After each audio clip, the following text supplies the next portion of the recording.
Chiharu and Takashi special story, Sincerity.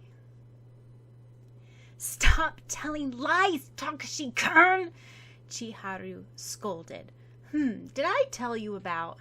Takashi began with an important air. Immediately, Chiharu began throttling him. Yamazaki Takashi. "It's always been this way, or at least for 10 years. I'm always making up stories, putting on a blank, smiling, indifferent face. Funny how it's easier to make people believe in lies than truth. My personality annoys Chiharu immensely, but that can't be helped. 10,000 times she tells me that I'm so unsympathetic and that she hates me. When I look at her, I smile. She's so loud-mouthed, frank, self-assured, hates lying, stubborn, and extremely straightforward. Yet, these points about her makes me like her all the more. Strange. In my heart, I like her better than anyone else. Well, we've been friends since kindergarten, when we were 5. Miara Chiharu. Like any other girl, I dream of Prince Charming, who is serious, handsome, mysterious, and gallant. Takashi seems like the opposite from this. True, he has so many qualities I dislike. He always makes up stories, lies, and never is serious about anything. There, he always smiles at me with that skin-deep, calm expression, never wavering or showing me any true emotions. Still, I've always liked Takashi better than any other boy and considered our friendship above anything else, yet it seems like he doesn't feel the same about me. Often I feel confused because I like him, yet he doesn't seem to want to return those feelings to me. I once gave him a teddy bear. I expected him to call it Chiharu after me to make our love come true, as the tradition was. Instead, he called it suwama, his favorite dessert, and with that ever-constant smiling face. Of course, we're supposed to be going out. Back when we were children, he proposed to me and asked me to go out with him. But that was only childish jokes and playing. Now we are teens and it's different. I don't know what he considers me as. Will I always be a childhood playmate to him? To this day, I don't know what first drew me to him 10 years ago. Maybe it's because back then he showed his true self to me without any superficial mask. And I still know that that side of him still exists, only that he is hiding it. 10 years ago, Tomeda Preschool. 5-year-old Yamazaki Takashi sat cowering in the corner of the playroom, his knees tucked into his chest, trembling. "Takashi-kun is a liar," one boy stated. "You don't even have a mom." Looking up, nut-brown eyes brimming with tears, Takashi retorted, "I do have a mom. She's a very beautiful, and she's an actress." "Huh. If you have a mom, then why doesn't she come pick you up after school is over? Why doesn't she take you to school?" demanded another little boy. Takashi stared back, trembling. "See, you're lying," a little girl concluded. "My mom said don't play with you at school. She says that your family is not as good influence on us, and she says don't associate with liars like you." "I'm not lying. My mom is better than all of your moms," Takashi stated, clenching his eyes.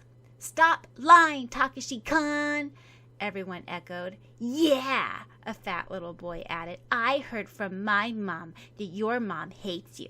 That's why she left you." A shuddering chord ran through Takashi. His tears ceased completely as an icy frost wrapped around him and trapped him inside. He blocked his ears with his hands. That's not true!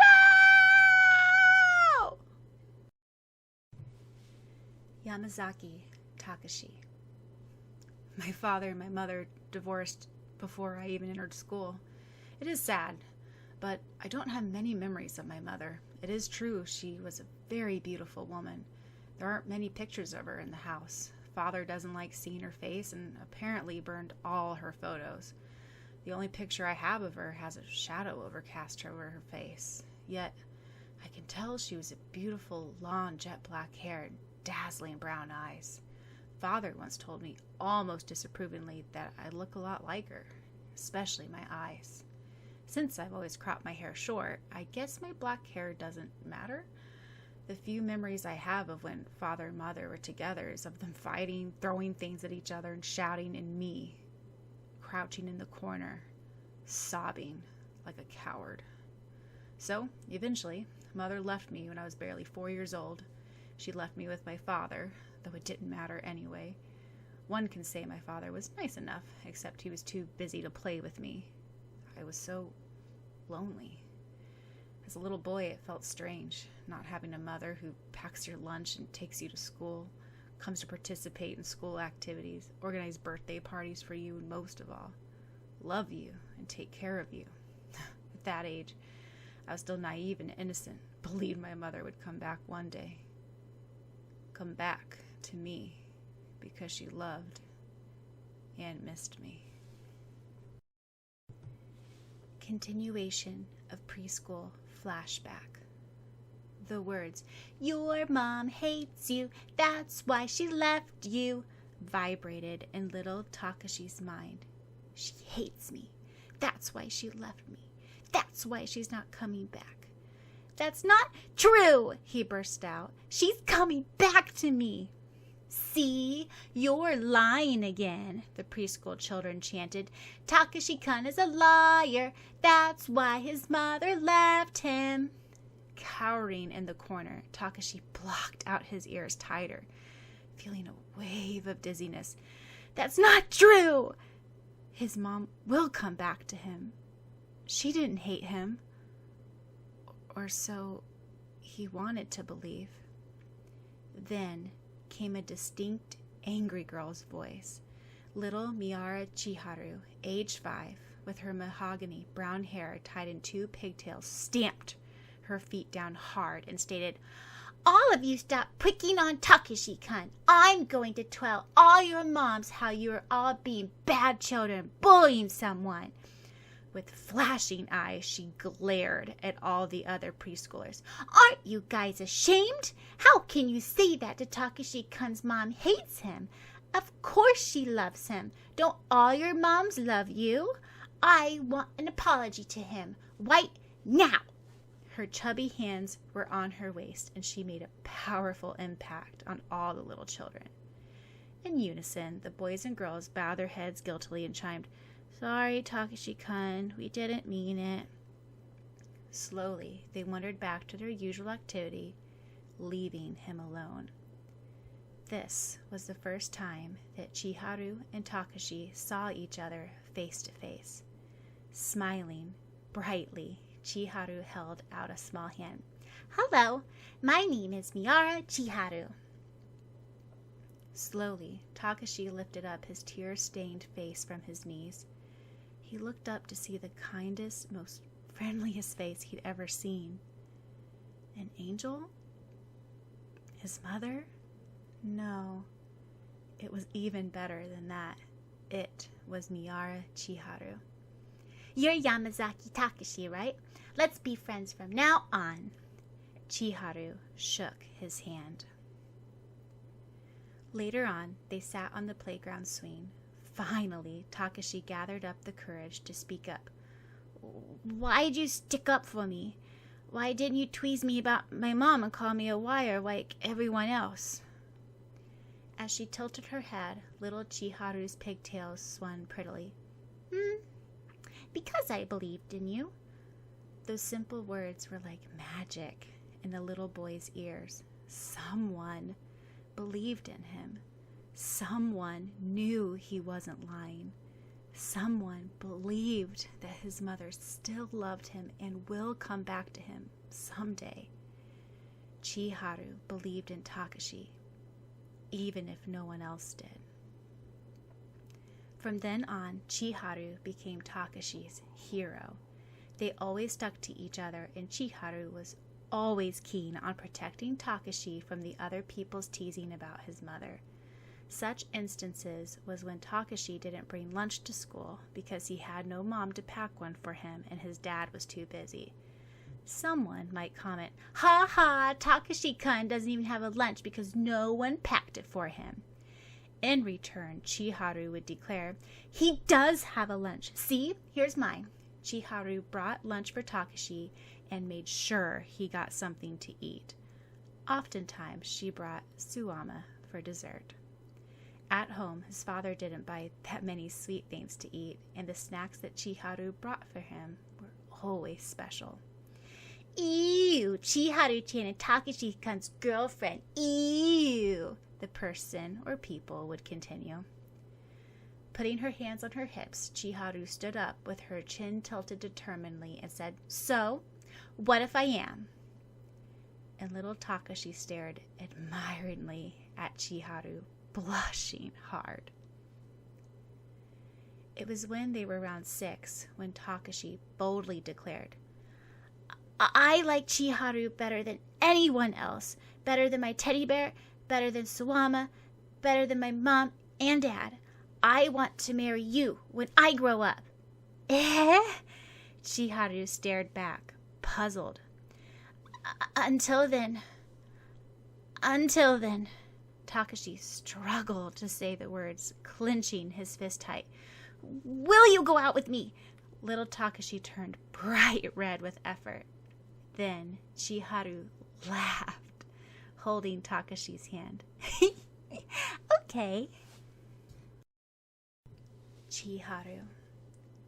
Of course, we were only little kids at that time, and it was only a childhood joke, yet those were the best of times. Every day we played together. Often we played family, and I was the mother and he was the father, and we had little dolls for children. That was the best family Takashi had. He made me an engagement ring made out of 4 leaf clovers. I still have it. Now it's dry and frail and so very tiny, but I still keep it pressed into our little photo album. In kindergarten, it was mostly me who was protecting him from others' bullying. But as we entered elementary, it grew the other way around. Takashi grew stronger, or maybe he grew to hide his emotions better. He showed less and less the pain he felt inside year after year. His mother didn't return to him. Maybe by then he realized deep inside that she never would. Still, 1st and 2nd grade, he was never hesitant in sticking up for me, and heedless to the teasing of how I was his little girlfriend. When an older kid pushed me off the swings, Takashi made sure that he sent the person sprawling onto the playground floor. When I was sick, he did my classroom duties for me. When I was stuck on homework, he helped me out. I've always complained how Takashi is always better than me at anything else: cooking, sports, schoolwork, brains, even sewing. I'm really clumsy and foolish, yet I liked how Takashi always let that be.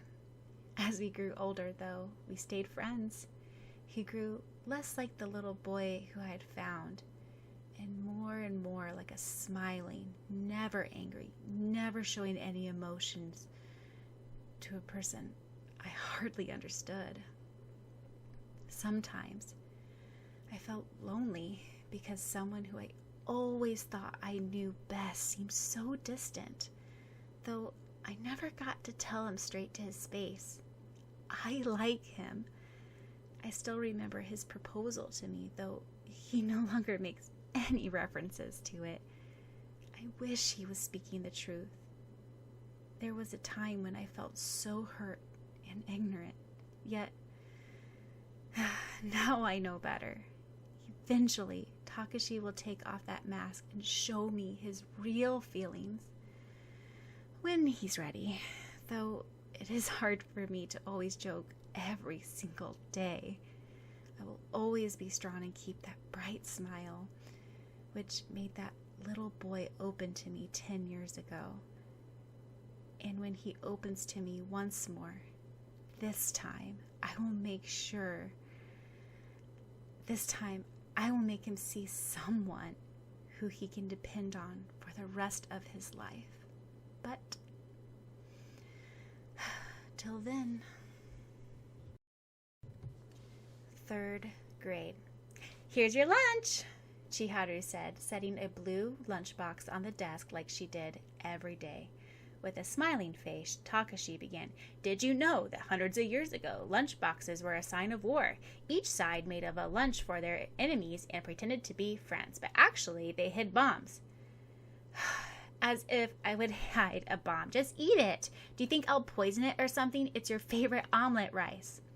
Still smiling, Takashi said, "You don't have to make me lunches anymore, you know. We have a new housekeeper. She's a better cook than you anyway. Thinking about it, I'm a better cook than you also." It hurt. It hurt that he could say it in such an uncaring, frank manner. Chiharu knew that she wasn't good at cooking. She was only in 3rd grade, yet it was her effort and her heart for Takashi. Without much thought, Takashi continued telling his story to the people who had gathered to listen in awe. Finally, she couldn't stand it any longer.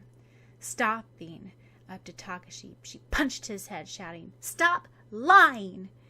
And so the tradition started. 4th grade. "Amazing!"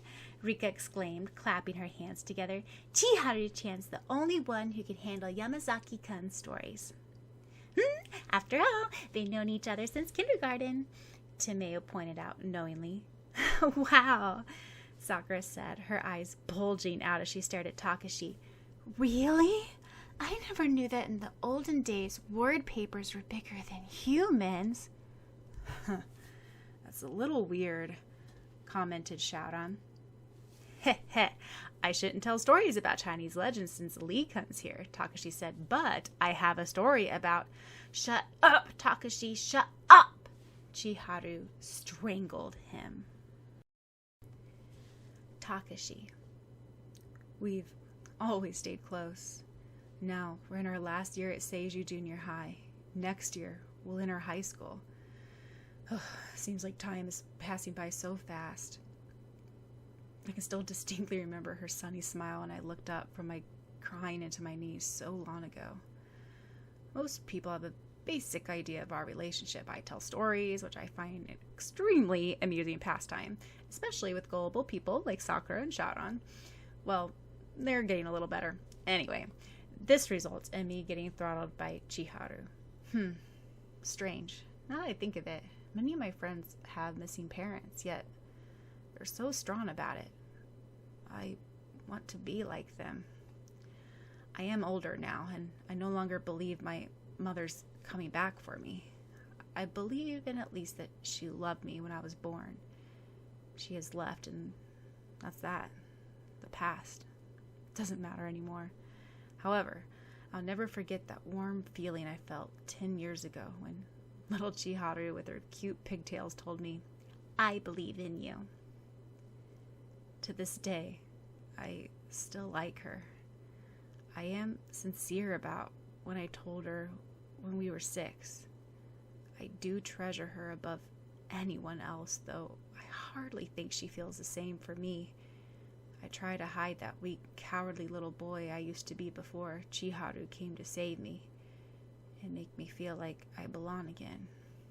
And someday, I'm going to slip off this lying, smiling, emotionless mask and show her the real, simple Yamazaki Takashi. One who contains no lies nor twist in him. One who is serious, simple, and straightforward, having one motive in mind. Slowly, I opened my glimmering, light brown eyes, which I inherited from the mother who left me. hope that Chiharu still believes in me when I tell her. Thank you for always being there for me, and I love you, Miharu Chiharu. Always have, and always will.